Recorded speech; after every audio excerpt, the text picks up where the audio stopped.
이 세상 떠날 때 찬양하고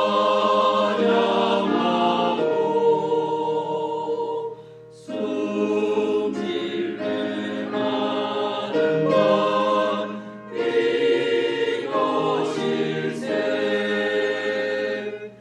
다만 내리는 건 내 구주 예수를 더욱 사랑, 더욱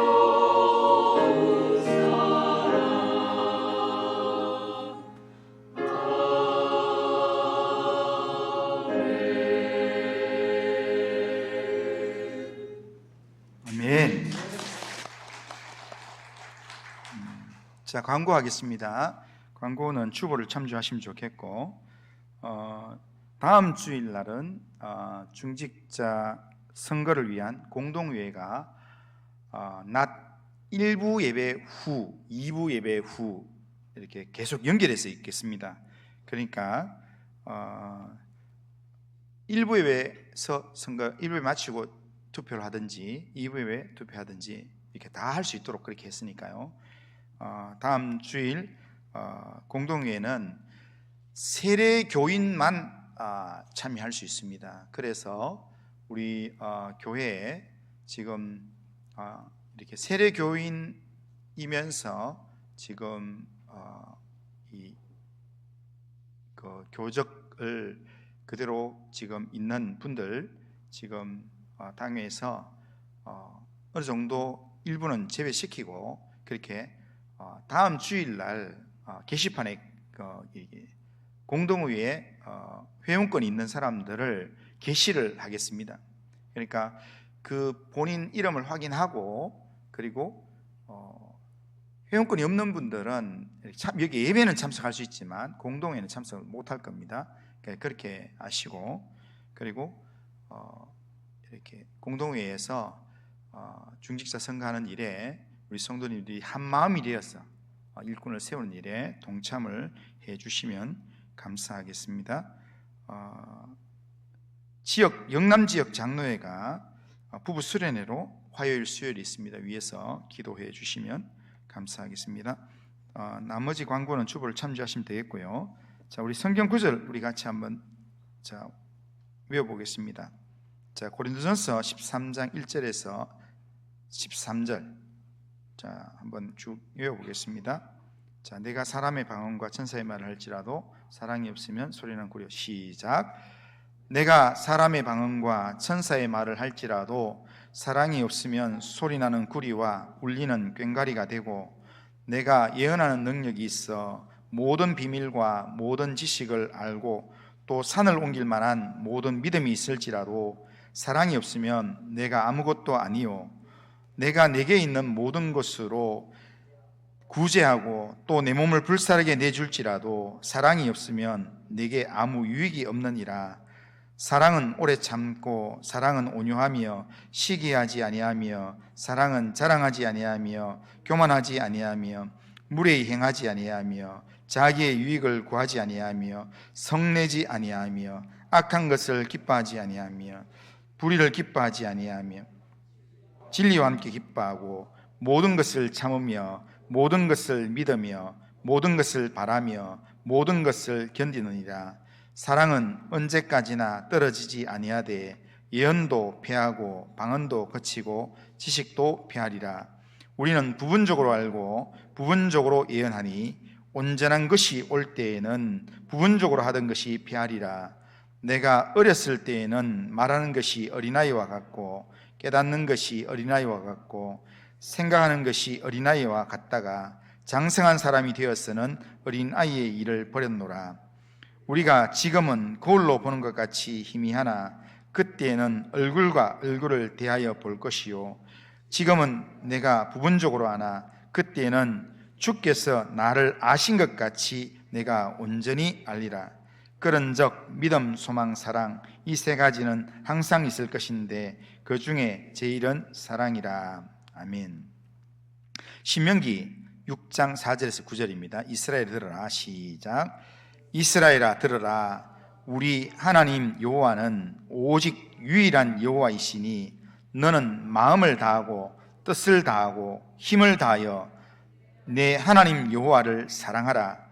오늘 내가 내게 명하는 이 말씀을 너는 마음에 새기고 내 자녀에게 부지런히 가르치며 집에 앉았을 때든지 길을 갈 때든지 누워 있을 때든지 일어날 때든지 이 말씀을 강론할 것이며 너는 또 그것을 내 손목에 메어 기호를 삼으며 내 미간에 붙여 표로 삼고 또 내 집 문설주와 바깥문에 기록할지니라. 아멘. 자, 시편 1편 1절에서 6절입니다. 복 있는 사람은 악인들의 꾀를 시작.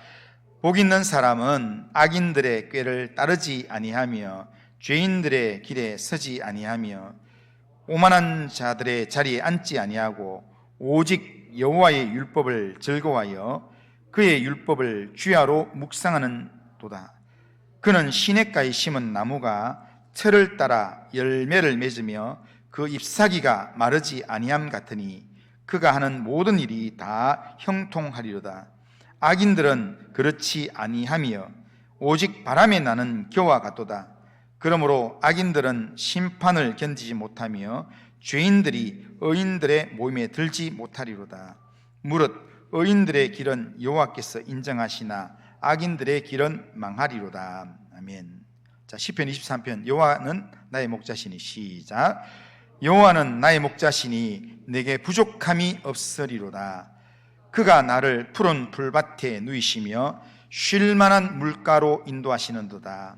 내 영혼을 소생시키시고 자기 이름을 위하여 의의 길로 인도하시는도다. 내가 사망의 음침한 골짜기로 다닐지라도 해를 두려워하지 않을 것은 주께서 나와 함께 하심이라. 주의 지팡이와 막대기가 나를 안위하시나이다. 주께서 내 원수의 목전에서 내게 상을 차려주시고 기름을 내 머리에 부으셨으니 내 잔이 넘치나이다. 내 평생의 선하심과 인자하심이 반드시 나를 따르리니 내가 여호와의 집에 영원히 살리로다. 아멘. 자, 시편 100편. 자, 온 땅이여 시작. 온 땅이여 여호와께 즐거운 찬송을 부를지어다. 기쁨으로 여호와를 섬기며 노래하면서 그의 앞에 나아갈지어다. 여호와가 우리 하나님이신 줄 너희는 알지어다. 그는 우리를 지으신 이요 우리는 그의 것이니 그의 백성이요 그의 기르는 양이로다. 감사함으로 그의 문에 들어가 찬송함으로 그의 궁정에 들어가서 그에게 감사하며 그의 이름을 송축할지어다. 여호와는 선하시니 그의 인자심이 영원하고 그의 성실하심이 대대에 이르리로다. 아멘. 자, 마태복음 5장 1절에서 16절. 자, 예수께서 무리를 보시고 시작. 예수께서 무리를 보시고 산에 올라가 앉으시니 제자들이 나온지라. 입을 열어 가르쳐 이르시되 심령이 가난한 자는 복이 있나니 천국이 그들의 것이며 애통하는 자는 복이 있나니 그들이 위로를 받을 것이며 온유한 자는 복이 있나니 그들이 땅을 기업으로 받을 것이며 의에 줄이고 목마른 자는 복이 있나니 그들이 배부를 것이며 긍휼히 여기는 자는 복이 있나니 그들이 긍휼히 여김을 받을 것이며 마음이 청결한 자는 복이 있나니 그들이 하나님을 볼 것이며 화평하게 하는 자는 복이 있나니 그들이 하나님의 아들이라 일컬음을 받을 것이며 의를 위하여 박해를 받은 자는 복이 있나니 천국이 그들의 것임이라. 나로 말미암아 너희를 욕하고 박해하고 거짓으로 너희를 거슬러 모든 악한 말을 할 때에는 너희에게 복이 있나니 기뻐하고 즐거워하라. 하늘에서 너희의 상이 큼이라. 너희 전에 있던 선지자들로 이같이 박해하였느니라. 너희는 세상의 소금이니 소금이 만일 그 맛을 잃으면 무엇으로 짜게 하리요? 후에는 아무 쓸데없어 다만 밖에 버려져 사람에게 밟힐 뿐이니라. 너희는 세상의 빛이라. 산 위에 동네가 숨겨지지 못할 것이요 사람이 등불을 켜서 말 아래 두지 아니하고 등경 위에 두나니 그러므로 집안 모든 사람에게 비치느니라. 이같이 너희 빛이 사람 앞에 비치게 하여 그들로 너희 착한 행실을 보고 하늘에 계신 너희 아버지께 영광을 돌리게 하라. 아멘. 자, 그 다음에 데살로니가전서 2장 13절. 자, 이러므로 우리가 시작. 이러므로 우리가 하나님께 끊임없이 감사함은 너희가 우리에게 들은 바 하나님의 말씀을 받을 때 사람의 말로 받지 아니하고 하나님의 말씀으로 받음이니 진실로 그러하도다. 이 말씀이 또한 너희 믿는 자 가운데서 역사하느니라. 아멘. 자, 요한복음 1장 1절 18절입니다. 자, 태초에 말씀이 계시니라. 자, 시작. 태초에 말씀이 계시니라. 이 말씀이 하나님과 함께 계셨으니 이 말씀은 곧 하나님이시라. 그가 태초에 하나님과 함께 계셨고 만물이 그로 말미암아 지은 바 되었으니 지은 것이 하나도 그가 없이는 된 것이 없느니라. 그 안에 생명이 있었으니 이 생명은 사람들의 빛이라. 빛이 어둠에 비치되 어둠이 깨닫지 못하더라. 하나님께로부터 보내심을 받은 사람이 있으니 그의 이름은 요한이라. 그가 증언하러 왔으니 곧 빛에 대하여 증언하고 모든 사람이 자기로 말미암아 믿게 하려 함이라. 그는 이 빛이 아니요 이 빛에 대하여 증언하러 온 자라. 참 빛 곧 세상에 와서 각 사람에게 비추는 빛이 있었나니 그가 세상에 계셨으며 세상은 그로 말미암아 지은 바 되었으되 세상이 그를 알지 못하였고 자기 땅에 오매 자기 백성이 영접하지 아니하였으나 영접하는 자 곧 그의 이름을 믿는 자들에게는 하나님의 자녀가 되는 권세를 주셨으니 이는 혈통으로나 육정으로나 사람의 뜻으로 나지 아니하고 오직 하나님께로부터 난 자들이니라. 말씀이 육신이 되어 우리 가운데 거하심에 우리가 그의 영광을 보니 아버지의 독생자의 영광이요 은혜와 진리가 충만하더라. 요한이 그에 대하여 증언하여 외쳐 이르되 내가 전에 말하기를 내 뒤에 오시는 이가 나보다 앞선 것은 나보다 먼저 계심이라 한 것이 이 사람을 가리킴이라 하니라. 우리가 다 그의 충만한 데서 받으니 은혜 위에 은혜라. 율법은 모세로 말미암아 주어진 것이요 은혜와 진리는 예수 그리스도로 말미암아 온 것이다.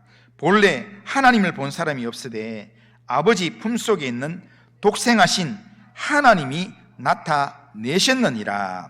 아멘. 자, 우리 거기 이 요절을 계속 부지런히 계속 외우셔서 정말 이렇게 말씀이 우리한테 양식이 되도록 했으면 좋겠습니다. 자, 이제 하나님 말씀 같이 보겠습니다. 하나님 말씀은 사도행전 2장 36절 42절입니다. 자, 사도행전 2장 36절부터 42절입니다. 자, 36절부터 42절 한 절씩 교독합니다. 제가 36절 읽습니다. 그런즉 이스라엘 온 집은 확실히 알지니 너희가 십자가에 못 박은 이 예수를 하나님이 주와 그리스도가 되게 하셨느니라 하니라. 그들이 이 말을 듣고 마음에 찔려 베드로와 다른 사도들에게 물어 이르되 형제들아 우리가 어찌할꼬 하거늘. 베드로가 이르되 너희가 회개하여 각각 예수 그리스도의 이름으로 세례를 받고 죄 사함을 받으라. 그리하면 성령의 선물을 받으리니 이 약속은 너희와 너희 자녀와 모든 먼데 사람 곧 주 우리 하나님이 얼마든지 부르시는 자들에게 하신 것이라 하고 또 여러 말로 확정하며 권하여 이르되 너희가 이 패역한 세대에서 구원을 받으라 하니 말을 받은 사람들은 세례를 받음에 이 날의 신도의 수가 3,000이나 더하더라. 같이 읽겠습니다. 그들이 사도의 가르침을 받아 서로 교제하고 떡을 떼며 오로지 기도하기를 힘쓰니라. 아멘. 자, 오늘 우리가 읽었던 이 본문은 오순절 성령 강림 사건을 경험했던 제자들 중에서 베드로가 이 성령 강림을 경험했던 사람들을 오해하면서 조롱하는 사람들에게 구약 요엘의 말씀으로 성령 강림 사건을 해석하면서 예수 그리스도를 소개했던 마지막 구절, 그리고 그 설교를 들었던 무리들의 반응, 그리고 그들에게 세례를 베풀 때 그들이 다 예수 믿는 사람으로 돌아오게 됐다라는 내용입니다. 사람의 마음을 바꾸는 것은 결코 쉽지가 않습니다. 교육도 권력도 때로는 사랑조차도 사람을 근본적으로 변화시키는 것은 어려울 때가 있습니다. 그러나 기독교 역사를 돌아보면 한 민족 그리고 한 사회를 송두리째 바꿔놓는 그런 힘이 있었습니다. 그것은 바로 복음의 힘, 복음의 능력이라는 겁니다. 오늘 본문은 바로 그 증거를 보여주고 있는 본문인데, 베드로를 통해서 예수 그리스도의 십자가와 부활을 선포했을 때 수많은 사람들이 마음에 찔려서 우리가 어찌할꼬 라고 절박한 탄식이 터져 나왔습니다. 그 순간 복음은 단순한 소식이 아니라 사람들의 영혼을 뒤흔드는 능력이 되었습니다. 37절 같이 한번 읽어보겠습니다. 37절 같이 한번 읽겠습니다. 시작. 그들이 이 말을 듣고 마음에 찔려 베드로와 다른 사도들에게 물어 이르되 형제들아 우리가 어찌할꼬 하거늘. 사람들이 베드로의 이 설교를 듣고 형제들아 우리 어찌할꼬 이렇게 물었다는 겁니다. 그러면 베드로가 무슨 말을 했습니까? 성령 강림으로 성령 충만했던 베드로가 구약의 요엘서를 중심으로 성령 강림의 주체이신 예수 그리스도에 대해서 설명했을 뿐입니다. 그리고 오늘 우리가 읽었던 36절의 이 내용으로 예수님을 증거했을 뿐입니다. 자, 36절 한번 읽어보겠습니다. 36절 자 시작. 그런즉 이스라엘 온 집은 확실히 알지니 너희가 십자가에 못 박은 이 예수를 하나님이 주와 그리스도가 되게 하셨느니라. 아멘. 자, 그러니까 너희가 십자가에 못 박았던 예수를 하나님이 그리스도와 주가 되게 하셨다. 예수 그리스도를 증거했다는 겁니다. 그런데 베드로의 이 말은요, 잘못 들으면 듣는 자의 마음을 굉장히 상하게 할 수 있는 그런 내용입니다. 너희가 십자가에 못 박은 예수, 이 말은 정죄하는 말로 들릴 수 있기 때문입니다. 그런데 이 말을 들은 사람들이 베드로의 이 말을 듣고 37절에서 그들이 이 말을 듣고 마음에 찔려 베드로와 다른 사도들에게 물어 이르되 형제들아 우리가 어찌할꼬 이렇게 했다는 겁니다. 베드로의 설교로 인해서 사람들이 마음에 찔려서 이렇게 반응을 하게 됐다는 겁니다. 베드로는 학적으로 뛰어난 사람도 아니었고 그렇게 말을 유창하게 하는 사람도 아니었습니다.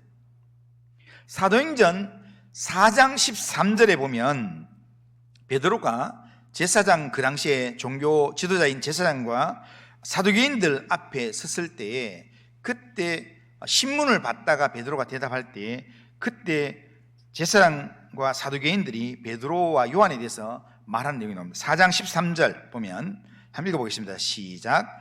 그들이 베드로와 요한이 담대하게 말함을 보고 그들을 본래 학문 없는 범인으로 알았다가 이상히 여기며 이렇게 말합니다. 베드로는 본래 공부를 많이 하지 않았던 평범한 사람이었습니다. 그러니까 여기서도 그냥 이야기하는 게 자기가 체험했고 자기가 깨달았던 이야기를 그대로 그냥 설명했을 뿐입니다. 그런데 그 말을 들었던 사람들의 마음이 찔렸다라는 겁니다. 이것은 다른 말로 하면 베드로가 했던 말, 베드로의 말이 듣는 사람들에게는 살아있는 하나님의 말씀으로 들려졌다라는 겁니다. 하나님의 말씀이 그런 능력이 있습니다. 히브리서 4장 12절, 우리 요절로 많이 읽는 내용인데요. 히브리서 4장 12절 하나님의 말씀 한번 읽어보겠습니다. 시작.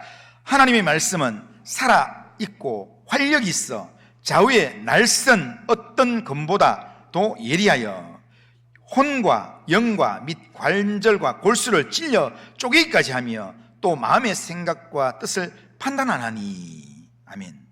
자, 하나님의 말씀은 살아있고 활력이 있는 것이다.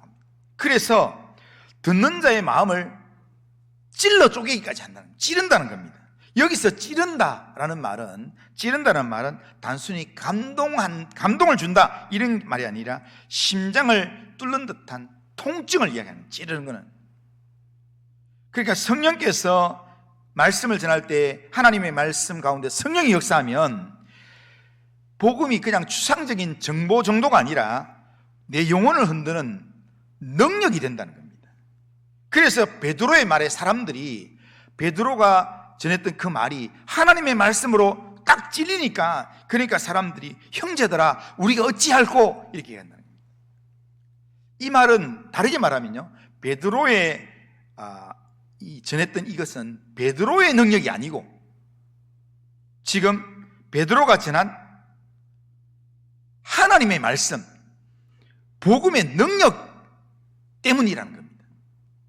그러니까 베드로가 평범한 사람이었고 베드로가 그냥 자기가 경험했던 내용들을 그냥 전했는데, 그런데 그 말이 하나님의 말씀으로 전해졌기 때문에 그게 사람들의 마음에 찔러 쪼개는, 그래서 반응하게 하는 그런 말씀으로 전해졌다는 겁니다.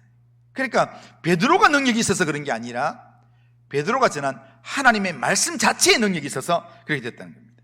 복음이 선포될 때 심령을 찔러 회개케 하는 능력이 나타난다는 겁니다. 복음은 사람의 마음을 찌릅니다.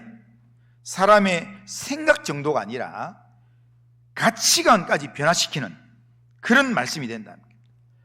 그러니까 더 깊이 마음까지 찌르고, 이 복음은 머리에 지식만 넣어주는 게 아니라 사람의 마음에 꽂아두는 그런 화살과 같은 그런 내용으로 우리에게 다가온다는 겁니다. 그래서 하나님의 말씀이 살아있는 말씀으로 우리 가운데 들어오면 마치 뭔가 이 무기한테 하나 찔렸는 것처럼 뭔가 가슴이 먹먹하면서, 그러면서 그 말씀 앞에 이 말씀 앞에 내가 어떻게 해야 될까, 이런 반응이 오게 된다는 겁니다.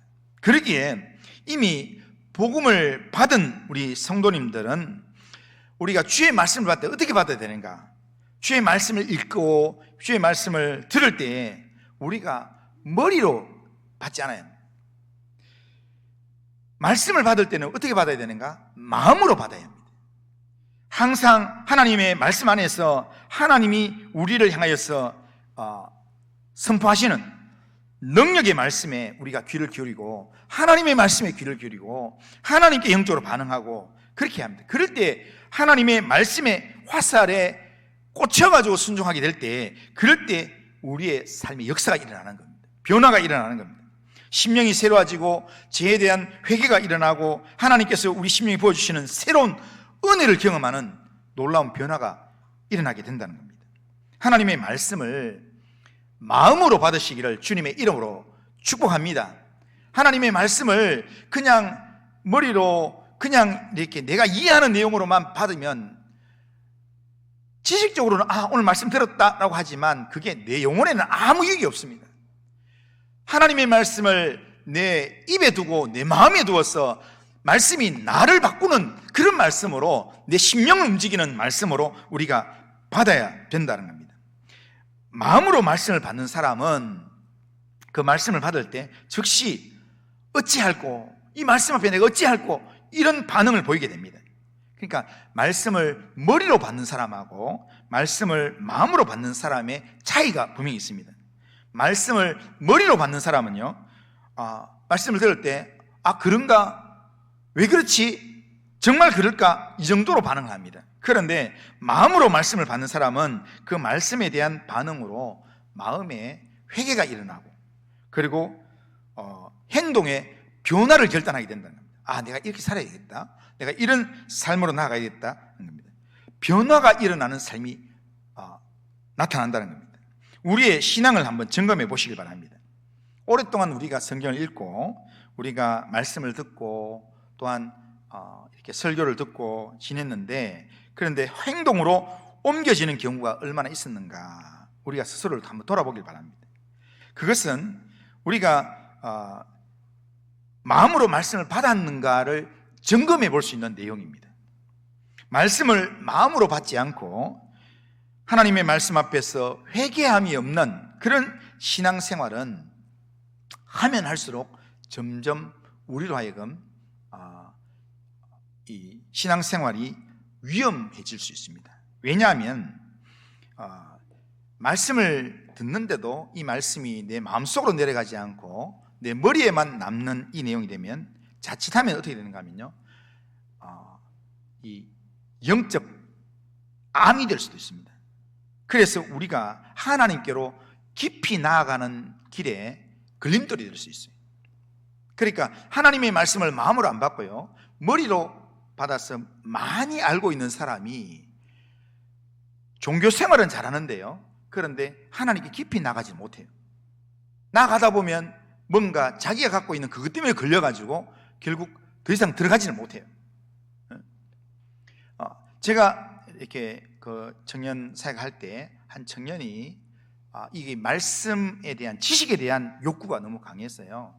그때 벌써 한 30년 전에, 그때 어떻게 하냐면, 뭘 가지고 오느냐면요, 그 286 컴퓨터 본체에 있고 모니터가 이마탄데요, 그걸 차에 싣고 와가지고 교회에서 이렇게 청년 대학부를 진행하면 그걸 거기에 옆에 꼽아놓고 그걸 가지고 하면서 저한테 묻고 하는 거예요. 그런데 얘가 이렇게 성경을 알아가고 배우고 이런 거에 대한 관심이 있지, 그 말씀을 사는 거는 별로 관심이 없어요. 그러니까 계속 교회 비판하고 교회 공격하고, 그러다 보니까 대구에 뭐 이렇게 그 근본주의자 목회자 중에 이건호 목사라는 분이 있는데 아주 교회를 힘들게 했던 분입니다. 그쪽에 빠져가지고 오히려 이렇게 이 근본주의 신앙에 대한 내용을 알게 되고, 그러면서 그쪽으로 계속 가다 보니까 머리로는 모르는 게 없어요. 너무 많이 알아요. 그런데 결국에는 그 청년이 모태신앙이었는데도 불구하고 나중에 30대가 되어서 교회를 떠나게 되는 거예요. 왜 그렇습니까? 성경을 그렇게 많이 알고 성경 공부를 그렇게 많이 했는데 왜 그 내용이 자기를 살리는 내용이 되지 못합니까? 왜냐하면 하나님의 말씀을 마음으로 받지 않기 때문입니다. 머리로 있는 말씀은, 내 머리에만 머무는 말씀은 절대로 나를 살리지 못합니다. 하나님의 말씀이 내 마음에 내려와야 이 말씀이 나를 바꾸는 말씀이 되고 내 영혼을 살리는 말씀이 된다는 겁니다. 그렇기 때문에 우리는 하나님의 말씀을 받을 때 마음으로 받고 그 말씀에 반응해서 날마다 하나님께로 말씀 때문에 하나님께로 돌아가려고 그러고, 말씀 때문에 하나님 더 가까이 하려고 그러고 하는 그런 영적인 몸부림이 있는 성도님들 되시기를 주님의 이름으로 축원합니다. 자, 다음으로 오늘 본문에서 하나 더 살펴볼 것은 베드로의 대답입니다. 베드로는 회개하는 사람들에게 예수 그리스도의 이름으로 세례를 받을 것을 명령했습니다. 38절 우리 한번 읽어보겠습니다. 38절, 자 시작. 베드로가 이르되 너희가 회개하여 각각 예수 그리스도의 이름으로 세례를 받고 죄사함을 받으라. 그리하면 성령의 선물을 받으리니. 아멘. 베드로가 뭐라고 합니까? 회개하고 각각 예수 그리스도의 이름으로 세례를 받으라 라고 그렇게 말합니다. 이 말은 우리의 죄를 씻을 수 있는 분은 예수 그리스도밖에 없다는 겁니다. 세례는 단순한 의식이 아닙니다. 회개하는 자에게 베푸시는 주님의 용서의 표시가 바로 세례입니다. 더 나아가서 세례를 통해서 주님과의 올바른 관계를 맺게 되는 것, 그게 바로 세례입니다. 이 세상 그 누구도 우리의 죄 문제를 해결해 주지 못합니다. 그 무엇으로도 우리가 죄 문제는 해결하지 못합니다. 오직 예수 그리스도의 세례를 통해서만 우리가 죄 용서를 체험할 수 있다는 겁니다. 죄를 씻음 받은 자에게 죄가 딱 씻겨지면 뭐가 임하는가 하면 성령이 임하게 됩니다. 자, 악령은 성령이 없는 사람에게는 무조건 임하게 되어 있습니다. 그러니까 악령은 죄가 꼭 있어야만 성령이 임하는 게 아니라, 악령이 임하는 게 아니라, 악령은요, 죄와 상관없이 임하게 되어 있습니다. 원래 임해 있습니다. 그런데 이 죄 있는 사람에게는 악령이 더 크게 역사합니다. 우리 안에 죄가 있으면 악령이 아주 집요하게 따라와서 우리를 괴롭히고 우리를 힘들게 합니다. 그러나 성령은 우리에게 언제 임하는가 하면 죄 씻음과 동시에 우리에게 성령이 임하게 되어 있습니다. 빌 브라이트 박사는 그리스도인들이 왜 성령 충만하지 못한가라는 그런 글을 썼는데, 그 글에서 왜 그리스도인들이 성령 충만하지 못하는가? 회개하지 않은 죄가 있기 때문에 성령 충만하지 못한다라는 겁니다. 우리는 스스로 죄를 씻지 못할 뿐더러 스스로 성령 충만도 못합니다. 우리 스스로 내가 성령 충만 받아야지 안 됩니다. 대신 우리가 죄 용서 받는 것은 죄를 자백하면, 우리가 회개하면 죄 용서를 받습니다. 그리고 죄 용서를 우리가 받고 성령을 의지하면 성령이 우리 안에 충만하게 임하는 겁니다. 그래서 자, 요한 1서 1장 8절 9절, 자, 이런 약속의 말씀이 있습니다. 요한 1서 1장 8절 9절, 자, 같이 한번 읽어보겠습니다. 시작. 만일 우리가 죄가 없다고 말하면 스스로 속이고 또 진리가 우리 속에 있지 아니할 것이요, 만일 우리가 우리 죄를 자백하면 그는 미쁘시고 의로우사 우리 죄를 사하시며 우리를 모든 불의에서 깨끗하게 하실 것이요. 아멘. 십자가를 의지해서 우리의 모든 죄를 우리가 자백함으로 죄사함의 은혜를 받게 되고, 죄사함의 은혜가 임하게 되면 성령의 충만한 능력이 우리 가운데 임하게 된다는 겁니다. 결국 베드로의 이 설교대로 무리들이 회개하고 세례를 받았습니다. 그리고 주님의 제자가 되었습니다. 그날에 제자의 수가 3,000명이나 되었다라고 이야기합니다. 놀라운 그런 아주 회심이나 개종 사건이 일어난 것입니다. 그렇게 주께로 돌아온 자들이 사도의 가르침을 받으면서 서로 교제하고 떡을 떼면서 함께 기도하는 일에 힘쓰고, 열심 있는 성도가 그렇게 서로를 돌아보면서 함께 신앙을 키워가는 그런 초대교회 공동체가 되었습니다. 이것이 초대교회 베드로의 설교를 통해서 일어난 기적사건입니다. 그래서 베드로의 설교 한 번에, 짧은 설교 한 번에 3,000명이 예수를 믿게 되어서 함께 교회가 됐다는 겁니다. 우리는 일반적으로 베드로의 한 번 설교로 3,000명이 세례를 받고 제자가 된 사건을 보면서 우리는 그렇게 생각합니다. 베드로가 어떤 사람이길래, 베드로한테 어떤 능력이 있길래 하면서 베드로를 굉장히 존경합니다. 그래서 초대교회에서도 베드로에 대한 사람들의 존경심이나 기대감이 굉장히 컸습니다. 그래서 베드로를 초대해서 뭔가 말씀을 들으려고 하는 그런 분위기들이 많았습니다. 그런데 오늘 이 본문에서 우리가 핵심으로 붙들어야 될 것은, 지금 이제 앞에 있는 거 다 까먹더라도요, 우리가 마지막에 꼭 붙들어야 될 건 뭐냐면, 이 사건에서의 핵심이 뭐냐면, 핵심은 베드로에게 있는 게 아니라 어디에 있다고요? 하나님의 말씀에 있다는 겁니다. 그러니까 베드로가 능력이 있어서 3,000명이 주께로 돌아온 게 아니라, 베드로가 전했던, 베드로의 입에서 선포되었던 말씀, 복음이 능력이 있어서 그 복음 때문에 3,000명이 주께로 돌아오게 됐다라는 겁니다. 베드로는 평범한 어부였고 예수님을 3년간 따라다니다가 결정적인 순간에 예수님 모른다고 부인하면서 그렇게 후회했던 그런 제자였고, 나중에 예수님의 부활을 2번이나 목격하고도 요한복음 21장에서 고기 잡는 중에 예수님이 찾아와도 예수님인지 알아보지 못했던 그런 사람이 베드로였습니다. 베드로는 우리와 성격이 비슷한 사람이고요, 베드로는 우리보다 막 믿음이 대단하고 이런 사람도 아니었습니다. 그런데 이 베드로가 성령의 임재를 경험하고 성령 충만했을 때 그의 입의 말은 단지 베드로의 말이 아니었습니다. 그의 말은 살아있고 활력 있는, 사람의 마음을 찔러 쪼개기까지 하는 하나님의 말씀이 되었다는 겁니다. 우리가 전도할 때 복음의 능력이 제대로 나타나지 않는 것은 복음 자체의 능력이 없어서 그런 게 아닙니다. 그것은 복음을 전하는 우리가 성령에 민감하지 않기 때문입니다. 성령에 붙잡힌 바 되지 않고 우리가 하나님의 말씀을 전하니까 그 복음이 힘이 없는 겁니다. 성령으로 충만하지 않으면 우리가요 3,000명이 아니라 단 한 명도 바꿀 수가 없어요. 우리가 뭐 이렇게 기대는 베드로가 3,000명 아니면 5,000명 했는데 그만은 안 되더라도 한 100명이라도 하지만, 그러나 성령이 나와 함께 하지 않으면 50명이 아니라 한 명도 못 바꾼다니까요.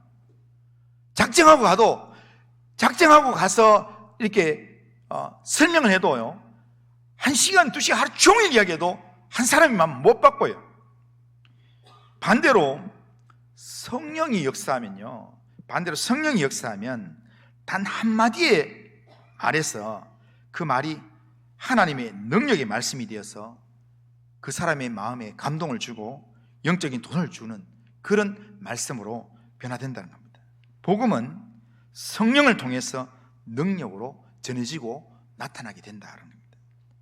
오늘 우리가 교회의 일꾼이 되고 또 복음의 능력자로 우리가 살아가기 위해서는 먼저는 성령 충만해야 합니다. 성령에 충만한 이 영적 상태가 되지 않으면요 우리가 누구의 도구가 되냐면 다 사탄의 도구가 돼요. 내가 아주 이렇게 합리적으로 이야기한다 하지만 그게 이 교회 공동체를 힘들게 하고 또한 어지럽게 만드는 그런 내용에 일조를 할 수 있습니다. 그런데요 성령에 충만해서 하는 말이나 내용은요 성령이 내 마음에 임함으로 우리가 하는 그 모든 일들은, 우리가 하는 모든 일들이 합력하여 하나님의 선을 이루도록 하나님께서 역사하신다는 겁니다. 그러기에 우리는 우리 교회를 섬기면서 모두가 성령 충만해야 합니다. 다음 주에 우리가 이 중직자 선거를 할 때요 중직자 이 후보로 나온 사람들만 성령 충만해야 되는 게 아닙니다. 후보로 나온 사람들 당연히 그러니까 장로가 되고 권사가 되고 안수집사가 되는 사람들 당연히 성령 충만해야 합니다. 성령 충만한 사람을 뽑아야 합니다. 그런데 성령 충만한 사람을 뽑으려고 하면 뽑는 사람들이 성령 충만해야 된다는 겁니다. 성령에 민감해서 하나님께서 우리에게 어떻게 인도하시는가 우리가 민감하게 주의 뜻을 물어야 합니다. 하나님의 인도함을 받아야 합니다.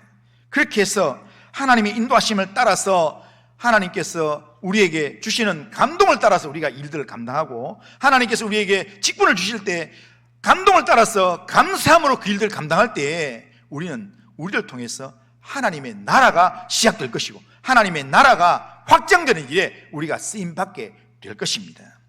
우리가 하나님의 성령을 의지하여 삶으로 우리의 말, 우리의 행하는 행동, 우리의 삶을 통해서 또한 우리의 모습을 통해서 하나님의 능력이 나타나고 또한 복음의 능력이 세상 가운데 나타날 수 있는 그런 삶을 살 수 있길 바랍니다.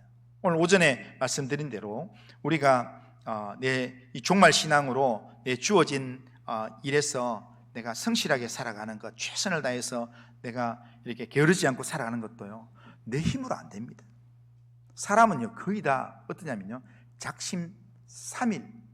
그런데 아주 이렇게 의지가 강한 사람은 보통 작심삼일이고요. 그런데 보통의 경우는요 3일도 안 가요. 하루밖에 안 가요.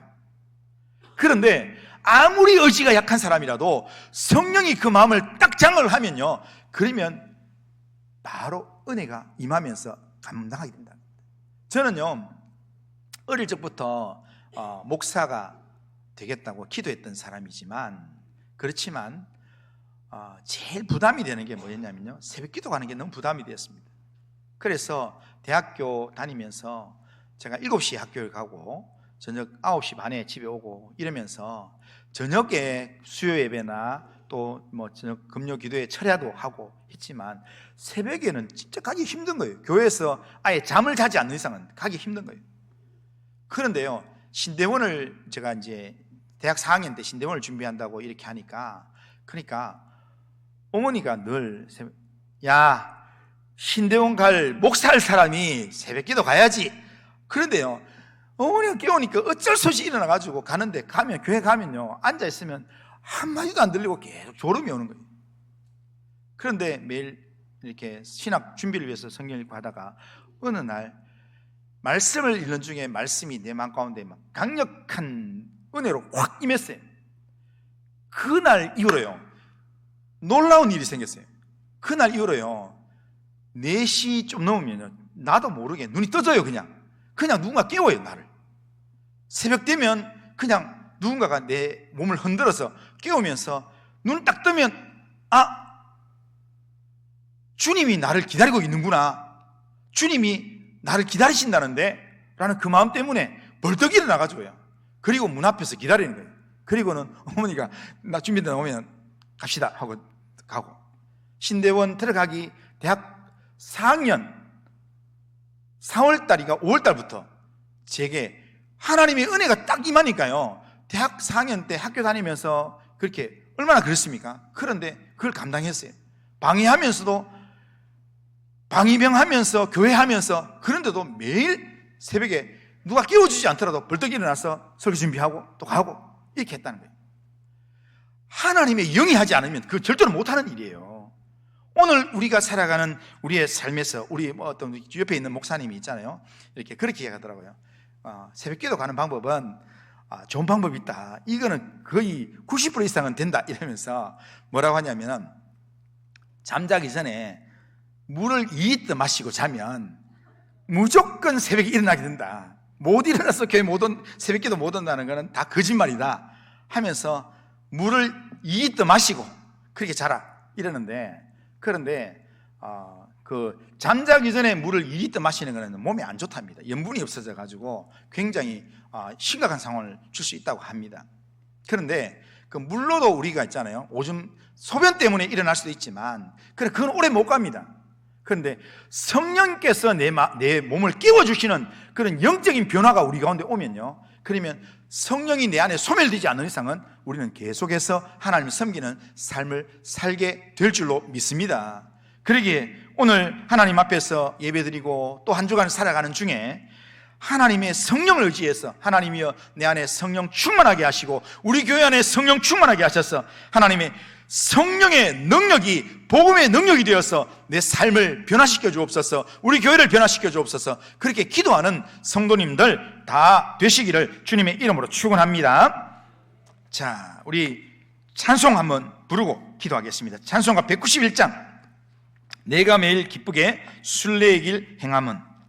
자,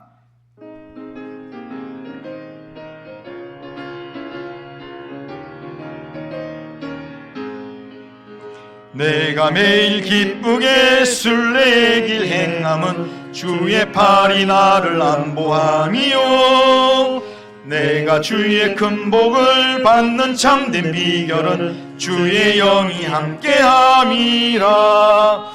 성령이 계시네, 할렐루야 함께하시네.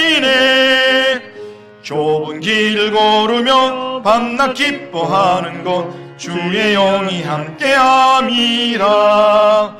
전에 죄에 빠져서 평안함이 없을 때 예수 십자가의 공로 힘입어 그 발 아래 엎드려 참된 평화 얻음은 주의 영이 함께함이라. 성령이 계시네, 할렐루야 함께하시네. 좁은 길을 걸으며 밤낮 기뻐하는 것 주의 영이 함께함이라. 나와 동행하시고 모든 염려하시니 나는 숲의 새와 같이 기쁘다. 내가 기쁜 마음으로 주의 뜻을 행함은 주의 영이 함께함이라. 성령이 계시네. 할렐루야 함께 하시네.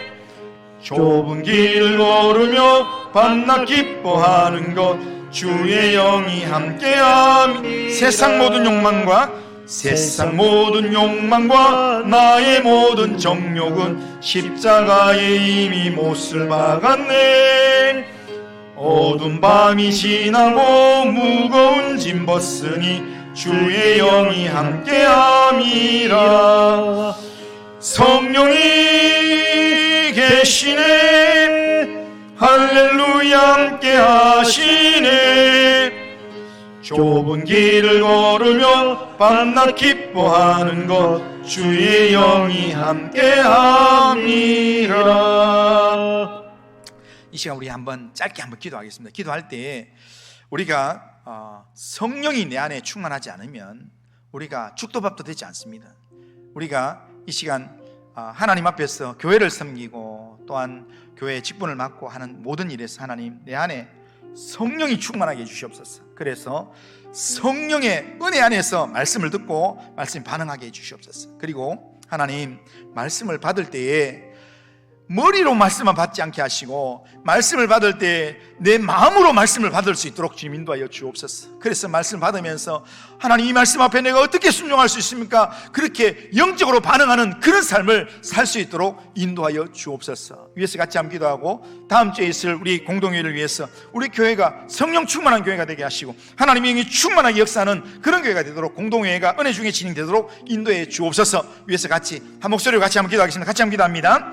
그러고 하신 하나님 아버지 감사합니다. 우리를 긍휼히 여기시고 인도하셔서 오늘도 주님 바라보며 주님 의지하며 하나님 예배드리게 하신 하나님 아버지 감사합니다. 하나님 아버지여 정말 성령에 붙잡힌 바 되어서 성령 충만한 믿음의 삶을 살 수 있기를 원합니다. 하나님 아버지 우리의 마음을 하나님 어루만지시며 주님 인도하여 주시옵긴 합니다. 주여 도와주시옵소서. 주님 은총을 부어주시옵긴 합니다. 그러고 하신 하나님 아버지여 하나님께서 능력의 팔로 은혜의 팔로 하나님 붙잡아 주시고 주님 인도해 주시옵긴 합니다. 그러고 하신 하나님 아버지여 성령 충만함으로 말미암아 하나님 아버지여 성령이 우리 안에 역사함으로 말미암아 하나님 아버지 주의 말씀을 마음으로 받고 그 말씀에 하나님 영적으로 반응하면서 말씀을 이루는 믿음의 삶을 살아가도록 주님 인도해 주시옵긴 합니다. 내 삶이 하나님 아버지 주의 도구가 되어서 복음의 능력이 되게 하시며 복음의 아버지 말씀을 전하는 하나님 도구가 될 수 있도록 주님 인도해 주시옵긴 합니다. 다음 주일날 하나님 아버지여 중직자 선거를 위한 공동회가 있습니다. 이 공동회 가운데 주님께서 함께 하시며 하나님 은혜를 베풀어 주시옵긴 합니다. 하나님의 도우심 속에서 이 공동회가 하나님의 은혜 가운데 하나님 아버지여 성령이 역사하는 가운데 온 성도님들이 한마음이 되어서 하나님 공동회를 아름답게 하나님 이루어낼 수 있도록 인도하여 주시옵길 원합니다. 성령 충만한 일꾼들이 서게 하시며 하나님의 선하심이 하나님 아버지여 드러나는 공동회 될 수 있도록 주님 인도하여 주시옵길 원합니다. 그러고 하신 하나님 아버지여 하나님께서 함께 하시고 하나님 은혜를 베풀어 주시고 주님 인도하여 주시옵길 원합니다. 그러고 하신 하나님 아버지 복음이 능력이다라는 이 말씀을 우리가 듣고 베드로가 한번 설교에 3,000명이 죽기로 돌아왔지만 베드로의 능력이 아니라 베드로가 전했던 하나님의 말씀의 능력이라는 사실을 우리가 분명히 알고 하나님 내 안에 있는 말씀이 정말 하나님의 능력 있는 말씀이 될 수 있도록 하나님 성령 충만한 삶이 되도록 주님 인도하여 주시옵기를 원합니다. 말씀을 받을 때 머리로만 받지 않게 하시고 하나님 마음으로 하나님의 말씀을 받아서 그 말씀에 영적으로 반응하는 삶을 살 수 있도록 인도하여 주시옵기를 원합니다. 하나님 돌아가는 발걸음도 시켜주시고 하나님 한 주간의 삶을 살아가는 중에 하나님 아버지여 날마다 주의 손에 붙들림 받아서 주님이 인도하시는 한 주간의 삶을 살아가도록 인도하여 주시옵길 원합니다. 하나님께서 우리 성도들의 심령, 가정, 하나님 행하는 모든 일들 가운데 주님이 간섭하여 주옵소서. 예수님의 이름으로 기도드리옵나이다. 아멘. 우리 주 예수 그리스도의 은혜와 하나님 아버지의 사랑과 성령의 교통하심이 복음이 능력이라는 이 말씀을 들으면서 하나님 내 입에 있는 말이 내 말이 아니라 성령이 충만함으로 살았고 운동력 있는 하나님의 말씀이 되어서 내 심령도 찔러 쪼개기지만 하나님 정말 세상에 영적 영향을 주는 그런 말이 될 수 있도록 늘 성령 충만을 사모하며 성령의 인도함을 받아 주의 뜻을 이루는 삶을 살기로 하는 이 자리에 있는 모든 주의 백성들 위에 우리 교회 위에 이 나라와 민족과 열방 위에 이제로부터 영원토록 함께 있을지어다. 아멘.